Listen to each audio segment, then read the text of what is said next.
লোকে বলে মানুষ কারণে অকারণে বদলায়, কিন্তু আমি কোনো কারণেই না বদলাই।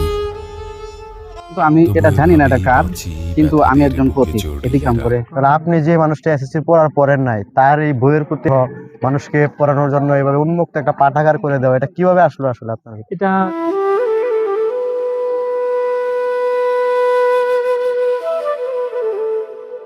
নিজে উচ্চশিক্ষিত নন, বেশি দূর পড়াশোনাও করার সুযোগ পাননি, তবুও বইয়ের প্রতি ভালোবাসা আর সমাজে জ্ঞানের আলো ছড়িয়ে দেওয়ার ইচ্ছা থেকে রাস্তার পাশে ছন দিয়ে একটি কুঁড়ে ঘর তৈরি করে সেটিকে উন্মুক্ত পাঠাগারে রূপ দিয়েছেন এক ব্যতিক্রমী মানুষ।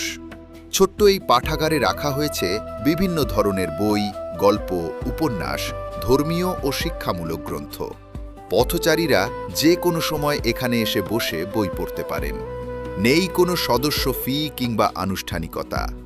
জ্ঞান অর্জনের আগ্রহ থাকলেই যে কেউ এই পাঠাগারের সুবিধা নিতে পারবেন। স্থানীয়দের সঙ্গে কথা বলে জানা যায়, পাঠাগারটির প্রতিষ্ঠাতা নিজে খুব বেশি পড়াশোনা করতে পারেননি। পারিবারিক ও আর্থিক নানা কারণে তার শিক্ষাজীবন দীর্ঘ হয়নি। তবে তিনি বিশ্বাস করেন, শিক্ষা ও বই মানুষের জীবন বদলে দিতে পারে। সেই বিশ্বাস থেকেই তিনি নিজের সামর্থ্য অনুযায়ী এই উদ্যোগ গ্রহণ করেছেন।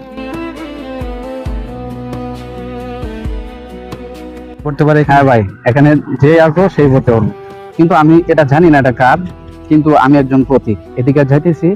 কিন্তু এই অবস্থাটা দেখে এখানে মানুষ বিশ্রাম করে, আর পরে এটা আমার কাছে অনেক ভালো লাগে। আপনি এখান থেকে যাচ্ছিলেন, এখন আপনি এখানে বই পড়তে আসছেন, হ্যাঁ? ভাই, এই যে পাঠাগার, এটাকে আপনি দিয়েছেন? জি জি, আমি দিয়েছি এটা। ও, মানে এই পাঠাগার দেওয়ার আপনার উদ্দেশ্য কি? উদ্দেশ্য হচ্ছে মানুষের জন্য বইকে সহজ করে দেওয়া, মানুষ যেন সহজে বই ধরতে পারে, ছুঁতে পারে, পড়তে পারে। মানুষ যেন এখন এরকম একটা উদ্যোগ, এটা তো আসলে সবাই নিতে চায় না। আপনি পড়াশোনা কি করেন বা পড়াশোনা করতে এসএসসি পর্যন্ত করছি, লেখাপড়া পড়ার করেন নাই? না পড়ার কারণ আপনি যে মানুষটা এসএসসি পড়ার পড়েন নাই, তার এই বইয়ের প্রতি মানুষকে পড়ানোর জন্য এভাবে উন্মুক্ত একটা পাঠাগার করে দেওয়া, এটা কিভাবে আসলো আসলে আপনার? এটা ছোট থেকে আমার ইচ্ছা ছিল, লেখালেখি ইচ্ছা, এবং আমার একটা নির্দিষ্ট পাঠাগার থাকবে, ছোট থেকে আমার একটা ইচ্ছা ছিল।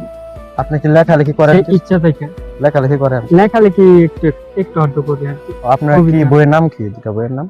একটা হচ্ছে এক ফোঁটা শান্তির খোঁজে, যৌথ কাব্যগ্রন্থ, আর একটা হচ্ছে কাব্যের কারুপদ। এটা কি অ্যাভেলেবেল পাওয়া যায় সব জায়গায়?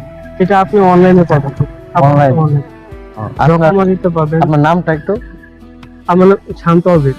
শান্ত আবির? জি, শান্ত আবির। আপনি এই পাঠাগারটা করে দিয়েছেন মানে বইয়ের প্রতি যে একটা ভালোবাসা, সেটা থেকে। জি জি, সেটা। এবং এখানে যারা বই পছন্দ করে তারা যেন সহজে এসে এখানে পড়তে পারে, তাই না? পড়তে পারে, এই জন্য